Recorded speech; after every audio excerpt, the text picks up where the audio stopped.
नमस्कार दोस्तों, ज्ञान सवेरा पीसीएस चैनल पर आपका स्वागत है। आज के इस वीडियो में हम लूसेंट के चैप्टर 4 को कवर करने वाले हैं। कल क्लास आ नहीं पाई थी, कुछ कारण थे, उसकी वजह से क्लास रिकॉर्ड नहीं हो पाई थी, तो ये चैप्टर 4 हम आज कंप्लीट करेंगे। अगर आप चैनल पर न्यू हैं तो चैनल को सब्सक्राइब कर लें और बेल आइकन को प्रेस कर लें, जिससे हमारे आने वाली सभी वीडियो के नोटिफिकेशन आप तक पहुँच सकें। तो चलिए शुरू करते हैं चैप्टर 4 लूसेंट का।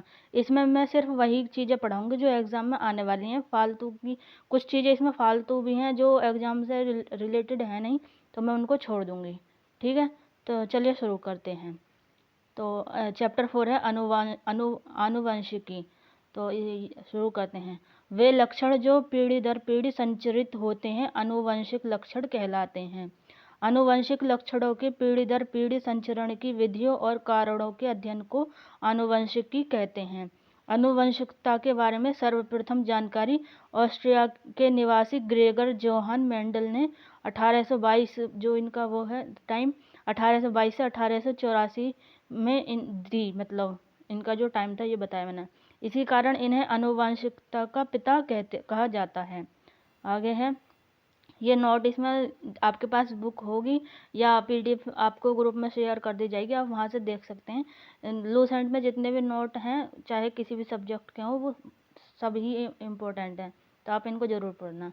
तो नोट है, आनुवंशिकता शब्द विलियम वाटसन ने दिया, जबकि जीन शब्द विलहेल्म जोहानसन ने दिया। आगे है, आनुवंशिकी संबंधी प्रयोग के लिए मेंडल ने मटर के पौधे का चुनाव किया था। क्वेश्चन आ जाता है कि किस पौधे का चुनाव किया था, तो ये क्या था, मटर के पौधे का। मेंडल ने पहले एक जोड़ी फिर दो जोड़ी विपरीत गुणों की वंशागति का अध्ययन किया, जिन्हें क्रमशः एक संक्रिय और एवं द्विसंक्रिय क्रॉस कहते हैं। एक संक्रिय क्रॉस, मेंडल ने एक संक्रिय क्रॉस के लिए लंबे एवं बौने पौधों के बीच क्रॉस कराया तो निम्न परिणाम प्राप्त हुए। द्विसंक्रिय क्रॉस, मेंडल ने द्विसंक्रिय क्रॉस के लिए गोल तथा पीले बीज व हरे एवं झुर्रीदार बीज से उत्पन्न पौधों को क्रॉस कराया। इसमें गोल तथा पीले बीज प्रभावी होते हैं। तो ये वाला जो है ये आपके लिए इम्पोर्टेंट है नहीं, ये इससे क्वेश्चन बनते नहीं है एग्ज़ाम में, यहाँ से कोई क्वेश्चन बनता नहीं है। अगर वन डे एग्ज़ाम में तो बिल्कुल भी नहीं। तो हम सिर्फ काम की चीज़ें पढ़ेंगे। ये है, मैं ये नोट पढ़ा देते हैं आपको। एक तरफ जीव और जाति और दूसरी तरफ उनके गुणसूत्र। तो एस के रस के होते हैं 2 गुणसूत्र, मच्छर के 6, घरेलू मक्खी के 12, मटर के 14 और प्याज के 16, मक्का के 20, टमाटर के 24, मेढक के 26, नींबू के 18 एवं 36, बिल्ली के 38, चूहा माउस इसके 40, चूहा रैट इसके 42, गेहूं के 42, खरगोश के 44, मनुष्य के 46, आलू के 48, चिंपैंजी 48 और तंबाकू भी 48।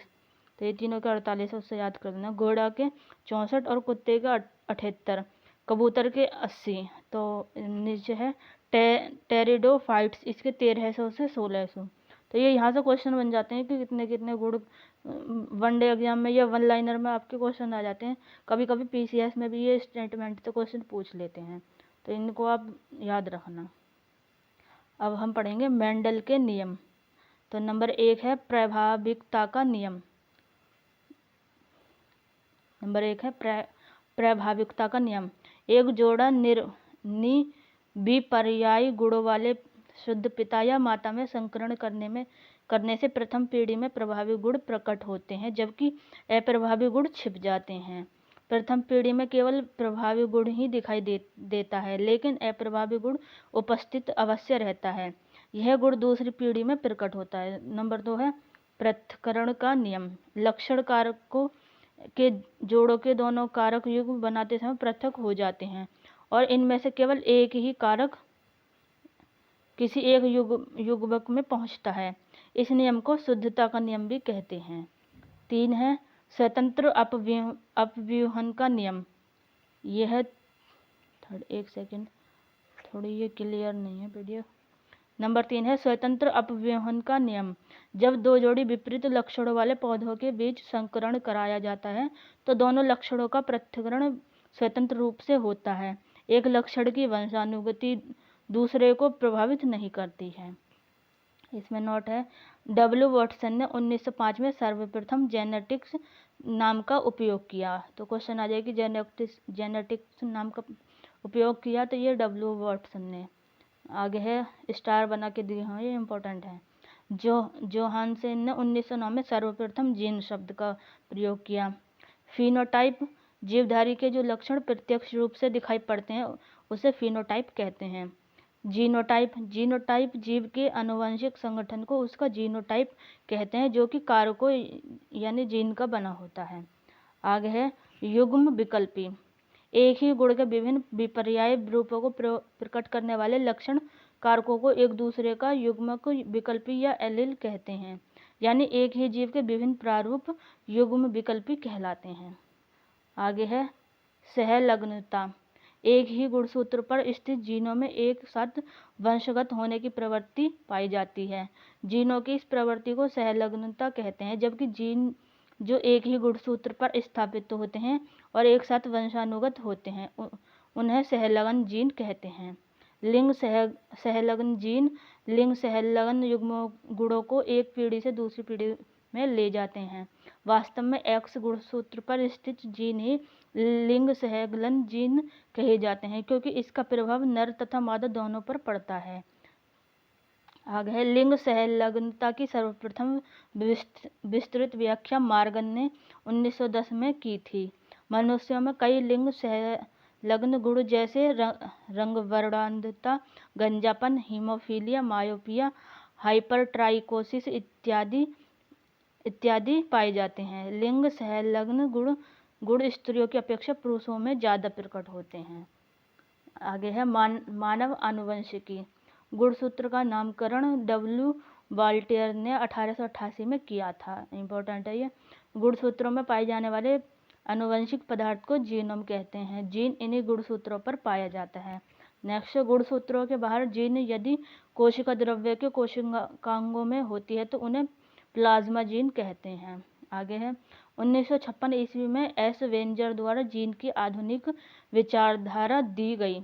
इसके अनुसार जीन के कार्य की इकाई सिस्टोन, उत्परिवर्तन की इकाई म्यूटोन तथा पुनः संयोजन की इकाई को रेकॉन कहा गया है। नेक्स्ट है, मानव में 20 आवश्यक अमीनो एसिड पाए जाते हैं। नेक्स्ट, आर्थर कॉर्नवर्ग ने 1962 ईस्वी में डीएनए पॉलीमरेज नामक एंजाइम की खोज की। तो ये क्वेश्चन यहाँ से बन सकता है, जिसकी सहायता से डीएनए का संश्लेषण होता है।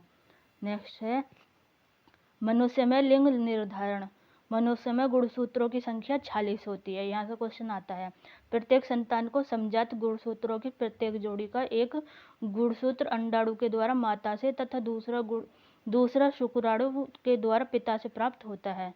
शुक्र जनन में अर्धसूत्र विभाजन द्वारा 2 प्रकार का शुक्राणु बनते हैं। आधे वे जिनमें 23वीं जोड़ी का एक्स गुणसूत्र आता है अर्थात, और आधे वे जिनमें 23वीं जोड़ी में वाई गुणसूत्र जाता है। नारियों में एक समान प्रकार का गुणसूत्र अर्थात, एक सेकेंड दोबारा पढ़ देती हूँ।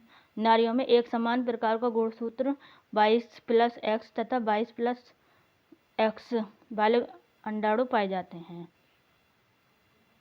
निषेचन के समय यदि अंडाणु X गुणसूत्र वाले शुक्राणु से मिलता है तो युग्मनज में 23वीं जोड़ी XX होती है और इससे बनने वाली संतान लड़की होगी। इसके विपरीत किसी अंडाणु से Y गुणसूत्र वाला शुक्राणु निषेचित होगा तो XY गुणसूत्र वाला युग्मनज बनेगा तथा संतान लड़का होगा। अतः पुरुष का गुणसूत्र संतान में लिंग निर्धारण के लिए उत्तरदायी है। नोट है, परखनली शिशु के मामले में निषेचन परखनली के अंदर होता है। आगे है, शिशु का पितृत्व स्थापित करने के लिए डीएनए फिंगरप्रिंट तकनीक का उपयोग किया जाता है। अब है आनुवंशिकी से संबंधित कुछ प्रमुख तथ्य। ये प्रमुख तथ्य बहुत इंपॉर्टेंट है, यहाँ से सीधे क्वेश्चन बनते हैं, तो इसको आप अच्छे से करना। ये है आनुवंशिकी से संबंधित कुछ प्रमुख तथ्य हैं। तो टी.एच. हक्सले ने जीव द्रव्य ही जीवन का भौतिक आधार माना है। डब्ल्यू फ्लेमिंग ने क्रोमेटिन शब्द प्रतिपादित किया। ई स्ट्रॉसबर्गर ने पौधे में कोशिका विभाजन का वर्णन किया। आगे है, डब्ल्यू फ्लेमिंग ने माइटोसिस शब्द प्रतिपादित किया। डब्ल्यू राउक्स ने भ्रूण विज्ञान की स्थापना की। डब्ल्यू वाल्टियर ने क्रोमोसोम शब्द प्रतिपादित किया।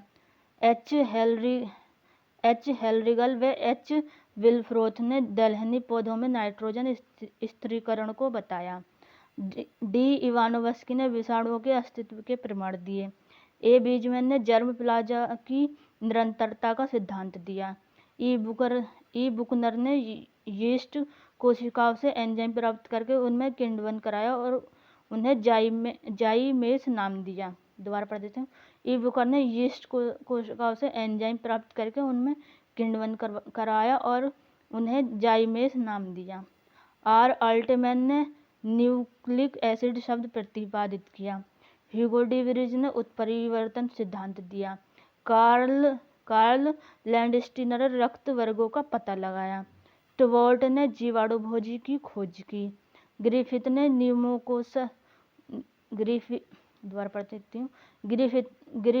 न्यूमोकोकस जीवाणु में रूपांतरण द्वारा सिद्ध किया कि कुछ ही आनुवंशिक पदार्थ हैं। अलेक्जेंडर फ्लेमिंग ने पेनिसिलिन की खोज की।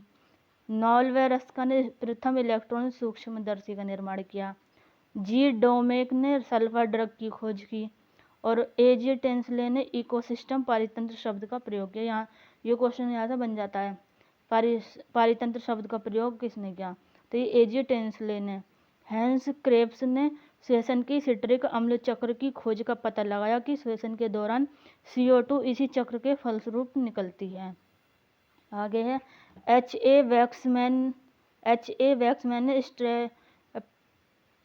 वैक्समैन ने स्ट्रेप्टोमाइसिन नामक एंटीबायोटिक की खोज की। जेबी समनर ने एंजाइम को क्रिस्टल के रूप में पृथक्कृत किया और जॉन साल्क ने पोलियो से बचाव के लिए टीके का निर्माण किया जिसे साल्क टीका कहा जाता है। CO मिलर व FS स्कूग ने कोशिका विभाजन के लिए हार्मोन साइटोकाइनिन की खोज की। हरगोविंद खुराना ने पुनरावृत्ति अनुक्रम वाले न्यूक्लियोटाइडों की मदद से आनुवंशिक कोडों का निरूपण किया। और क्रिश्चियन बर्नार्ड ने पहला मानव हृदय प्रत्यारोपण ऑपरेशन किया। ये क्वेश्चन आ जाता है सीधा सीधा। रॉबर्ट एडवर्ड ने परखनली शिशु विकसित करने का तकनीक विकसित की। रॉबर्ट जार्विक ने कृत्रिम हृदय विकसित किया। इन्हीं के नाम पर जैविक 7 नामक कृत्रिम हृदय बनाया गया। तो यहाँ पर हमारा चैप्टर 4 कंप्लीट होता है। अगर आपको वीडियो पसंद आई हो तो वीडियो को लाइक करें, चैनल और वीडियो को शेयर करें अपने दोस्तों के साथ, और जो लोग न्यू हैं वो चैनल को सब्सक्राइब कर लें और बेल आइकन को प्रेस कर लें। मिलते हैं नेक्स्ट वीडियो में, तब तक पढ़ते रहिए, बढ़ते रहिए। जय हिंद।